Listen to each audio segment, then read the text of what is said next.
Welcome to Intimacy and Imitation, a limited podcast series dedicated to prying beneath our protective deceptions in pursuit of genuine connection.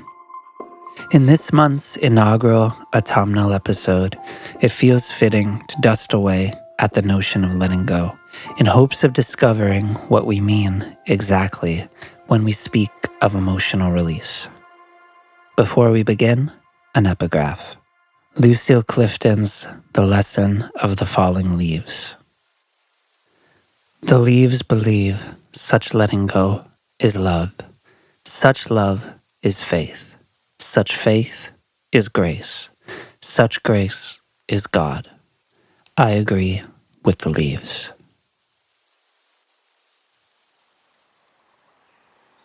There is a path near my home where I walk without aim. It winds lazily, tracing the drunken swerve of muddy-watered banks. The severed reeds nearest to the shore have been bent away by children, excavating a clearing for hopscotch across the pale tops of rocks, temporarily tattooing their dusted gray with the watered black of tread. Splintered benches have been dragged to semi-flat surfaces by teenagers, inventing comfort while attempting to catch the remaining 2 fish in the river. Swarms of gnats hover like the light spiraled scribbles that represent tornadoes in cartoons. Though my steps touch down here when there are no young folk present, I grew up here, so I remember. My eye catches each piece of evidence, trusting in its ability to cast out an accurate future. And what a future it is. A new generation of transitory bodies filling the role mine once did. And what a bitter fruit it is to become conscious of the ways a place shapes those who develop in its landscape in such repeatable ways. The youth of my parents metamorphosed on these same streets. As my friends and I reached the age of enlightenment, that is, being able to balance a 2-wheeler, we were treated to back in my days, when kids knotted ropes around thick boughs and swung away the summer.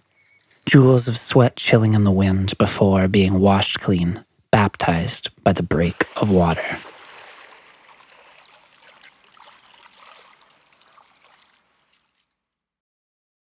In 2002, the year I was to forge my own path through the foliage, the great blue herons, stranded by the now eroded cliffs, perched upon upturned, algae-hung shopping carts.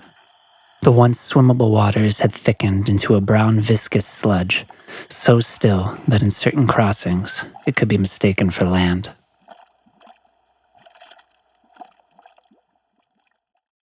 This October, as my sneakers lead me back in time, flocks of tattered plastic bags wrap the trees with a confidence that defies camouflage. Herds of faded cans and branded packaging, bolder and louder than I remember, deny their artificiality and declare their pastel belonging proudly in our culture of advancement.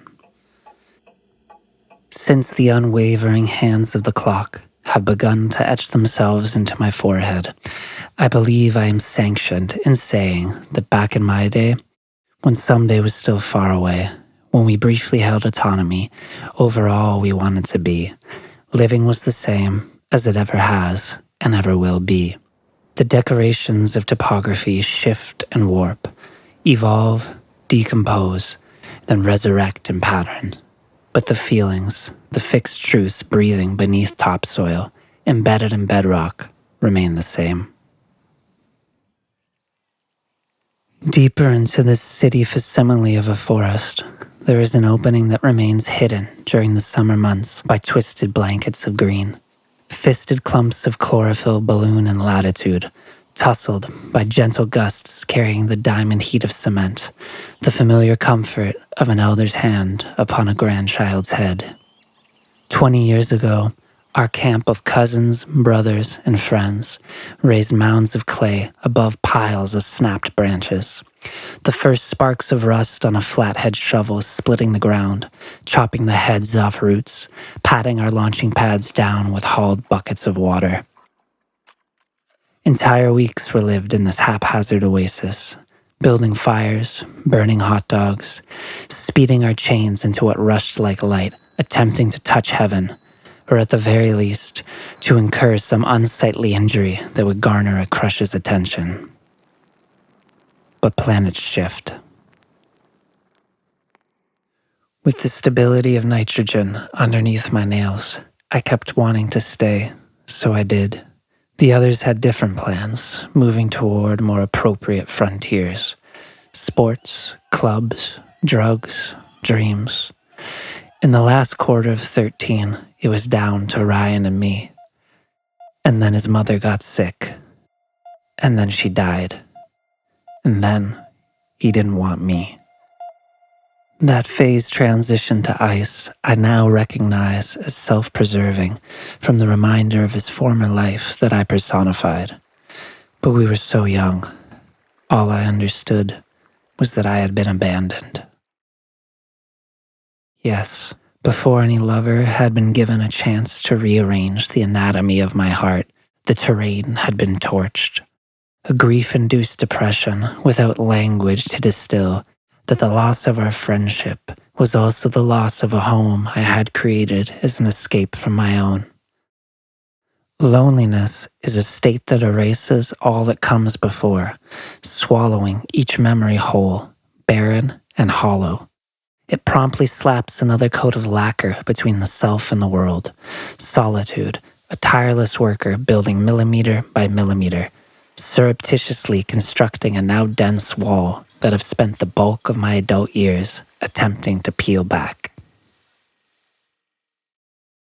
Of all the horrors letting go entails, the one that gnashes most violently is that even if you don't, whatever you are holding on to does.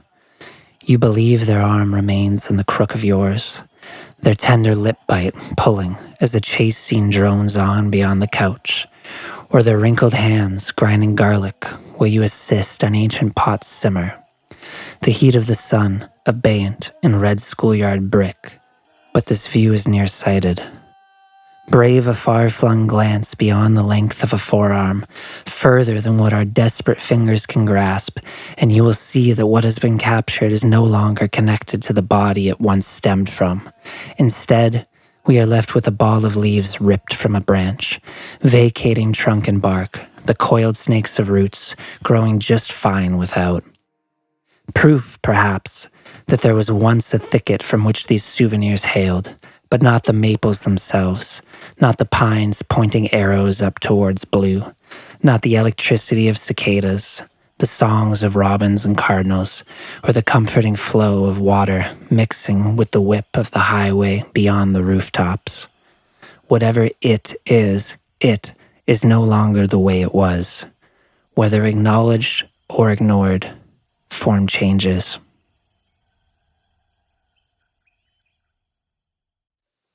At 30, my inability to understand this brought me back home, spine bowed in shame.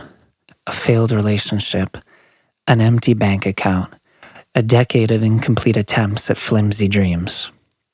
Turns out, to be a singer, one has to sing.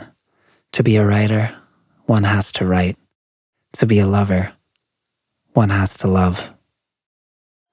I spotted Ryan's father in the fossilized Plaza grocery, praying he didn't recognize my bloated figure as I lurched behind a pyramid of bounty. My heart rattled through my thin fall jacket. My eyes betrayed my state in being magnetized back here, the place I had worked myself empty to leave behind. Weeks of regression passed. I kept thinking I'd find the courage to grab a six-pack and walk up to their door, my fist 2 feet higher than the last time I climbed that railing-removed porch. But I never did. A few months later, the city repossessed their house. Unlabeled white vans appeared. Orange and yellow vests emerged. People with healthy pensions placed knotty plywood boards in the doorway we once ran through to play. The neighborhood had its ideas, its whispers drawing veins from each driveway. Even when the world around you knows the origin of your tragedy, sympathy eventually hardens into annoyance than discussed. At an arbitrary cutoff, we are all expected to get on with it, to do the work, to present as healed and overcome.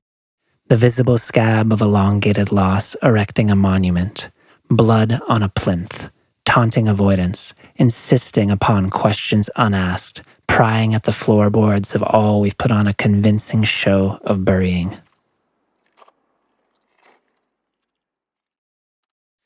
I can still feel the scratch on my feet from the rough 80s faded carpet of that living room. I can see the fraying arms of the couch, taste the sticky scent of vinegar and cigarette smoke. I can watch the sunlight run plays through the holes in the front yard oak, dashes of light going for the game winner as Ryan's mother twirls a pigtailed phone cord at the faux mahogany kitchen table. I can sense the hand of that bedroom fan in my August damp hair, the joy when its neck turned back towards me while we brainstormed names for a band we never start. Yes, yes. And I can forever intuit the presence of everyone I've ever loved, the weight of the body finally cut, freeing an unexplainable knowledge, something like the press of pupils on the back of the head. There have been many losses since boyhood, high-rise additions to my metropolis of letting go. Deaths in the family, lovers leaving, friends without ill intent incrementally disappearing, careers, dreams, plans, thwarted by the most imaginative and mundane methods. Then there are the struggled releases, the ones that fight back, where the object or possibility, however slight, still remains. Understanding that my mother is not capable of loving me in the ways I wish she could. Understanding that I can sing every hour of every day, but that doesn't mean anyone will listen. Understanding that putting in the pride-deflating effort to improve my inner and outer life does not guarantee me desire or affection. That the only thing I control, my actions, do not lay out the gifts of peace or satisfaction simply because I tried.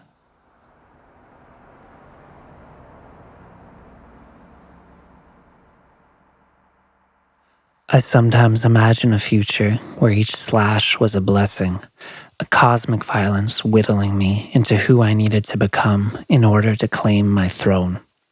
But more often, I see a night sky, overcrowded with stars and satellites, domed above buildings butted together. I see folks clamber to the tops of bank towers, fueled by fear and misdirection. I see seemingly everyone I know swimming in each ocean, falling in love, building homes, living enough desires for me and the rest of the lonely I know. If our poet Lucille Clifton was right, if there is grace and God in each leaf succumbing to gravity, it is in the evaporation of mirage, the tasting false water for what it is.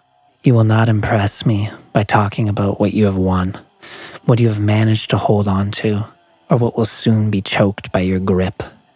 Instead, tell me of what you've lost, what you tried to push under the waves in a sealed bottle, only to have it rise again, higher each time. Tell me what screams at you beneath a hangover haze, and whose voice is it when the wind sweeps by the drum of your right ear? Or tell me nobody died, that you have love and friends and career, that there is nothing to point to that justifies your ennui, and that this is what scares you the most. I want to love you, and I want you to love me. So let us clear it away, the effigy of what could have been. Sir Tony told us already, wanna fly? You gotta give up that shit that weighs you down. And I want to fly, with leaves kissed by carotenoids, with senescence in all its glory and wisdom. Because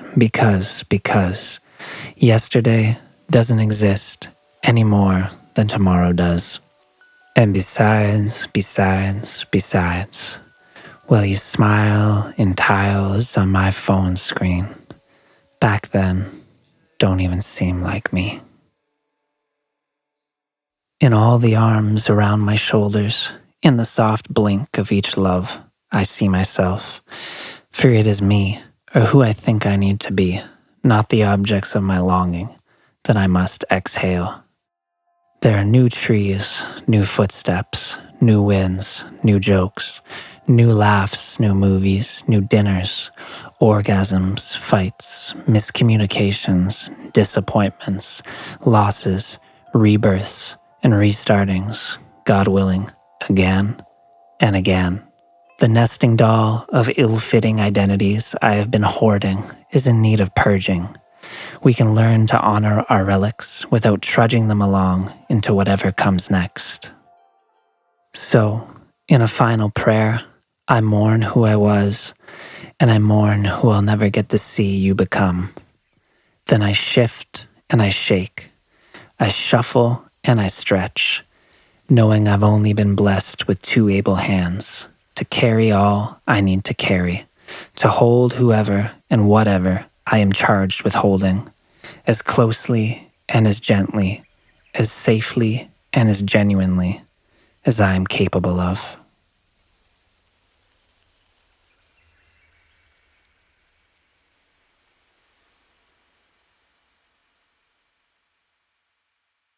If you made it this far, I would like to thank you for taking the time out of your life to engage with this creation.